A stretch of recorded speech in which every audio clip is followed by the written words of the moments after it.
ಪ್ರಚೋದನೆ ಮಾತುಗಳನ್ನು ಕೇಳಿ ಸಾಕಾಗಿದೆ ಅಂತ ಶಾಸಕ ಶರತ್ ಬಚ್ಚೇಗೌಡ ಕೇಂದ್ರದ ವಿರುದ್ಧ ವಾಗ್ದಾಳಿ ನಡೆಸಿದ್ದಾರೆ. ಈ ಬಗ್ಗೆ ದೇವನಹಳ್ಳಿಯಲ್ಲಿ ಮಾತನಾಡಿರೋ ಅವರು ಬ್ರಿಟಿಷರು ಸ್ವತಂತ್ರ ನೀಡೋ ಸಂದರ್ಭದಲ್ಲಿ 2 ಕಂಟ್ರಿ ಫಾರ್ಮುಲಾ ಬಳಸಿ ದೇಶವನ್ನು ಒಡೆದಿದ್ದಾರೆ. ಈಗ ಮತ್ತೊಮ್ಮೆ ಅವರ ಸಂತತಿ ದೇಶ ಒಡೆದು 2 ಭಾಗ ಮಾಡೋಕೆ ಹೊರಟಿದ್ದಾರೆ. ಪಹಲ್ಗಾಮ್ನಲ್ಲಿ ನಡೆದಂತ ದಾಳಿಗೂ ಇಲ್ಲಿರುವಂತ ಜನಗಳಿಗೆ ಏನ್ ಸಂಬಂಧ? ಕೇಂದ್ರ ಸರ್ಕಾರದ ಇಂಟೆಲಿಜೆನ್ಸಿ ಸಂಪೂರ್ಣ ವಿಫಲವಾಗಿದೆ. ದೇಶದಲ್ಲಿ ಗುಪ್ತಚರ ಇಲಾಖೆ ಸಂಪೂರ್ಣವಾಗಿ ವಿಫಲವಾಗಿದೆ. ಇಂತಹ ಸಂದರ್ಭದಲ್ಲಿ ದೇಶದ ಎಲ್ಲಾ ಜನತೆ ಒಗ್ಗಟ್ಟಾಗಿರಬೇಕು ಅಂತ ಹೇಳಿದ್ದಾರೆ. ಗುಪ್ತಚರ ಇಲಾಖೆ ಕರೆಕ್ಟ್ ಆಗಿ ಕೆಲಸ ಮಾಡಿದ್ರೆ, ಇವ್ರು ಸರಿಯಾದಂತ ಸೂಕ್ತವಾದಂತಹ ಕ್ರಮಗಳು ತಗೊಂಡಿದ್ರೆ ಈ ರೀತಿಯಾದಂತ ಪರಿಸ್ಥಿತಿಗೆ ಬರಂತ ಅಗತ್ಯವೇ ಇರಲಿಲ್ಲ. ಕರ್ನಾಟಕ ರಾಜ್ಯ ಜನ ಕೂಡ ಇವತ್ತು ಅವ್ರ ಜೀವಗಳನ್ನ ಕಳ್ಕೊಂಡಿದ್ದಾರೆ, ಅಮಾಯಕರ ಜೀವಗಳನ್ನ ಕಳ್ಕೊಂಡಿದ್ದಾರೆ.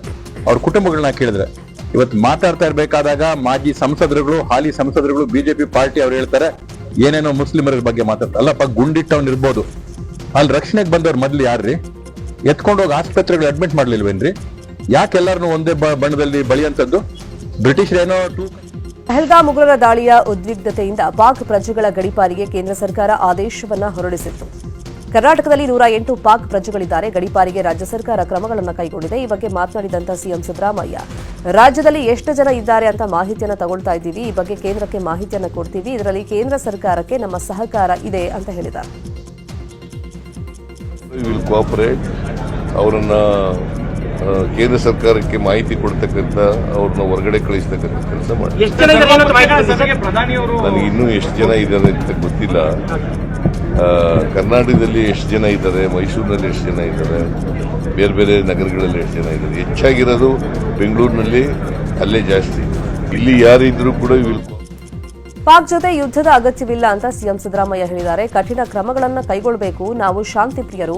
ಯುದ್ಧದ ಅನಿವಾರ್ಯತೆ ಈಗಿಲ್ಲ. ಭದ್ರತೆ ವೈಫಲ್ಯದಿಂದ 26 ಜನ ಬಲಿಯಾಗಿದ್ದಾರೆ.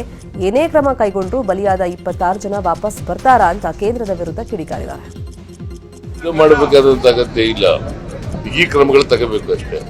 ಭದ್ರತಾ ವ್ಯವಸ್ಥೆಯನ್ನ ಬಿಗಿ ಮಾಡ್ತಕ್ಕಂಥ ಕೆಲಸವನ್ನ ಮಾಡಬೇಕು. ನಾವು ಯುದ್ಧದ ಪರ ಇಲ್ಲ, ನಾವು ಶಾಂತಿ ಇರಬೇಕು, ಜನರಿಗೆ ಭದ್ರತೆ ಇರಬೇಕು. ಕೇಂದ್ರ ಸರ್ಕಾರ ಭದ್ರತಾ ಕ್ರಮಗಳನ್ನು ತಗೋಬೇಕು.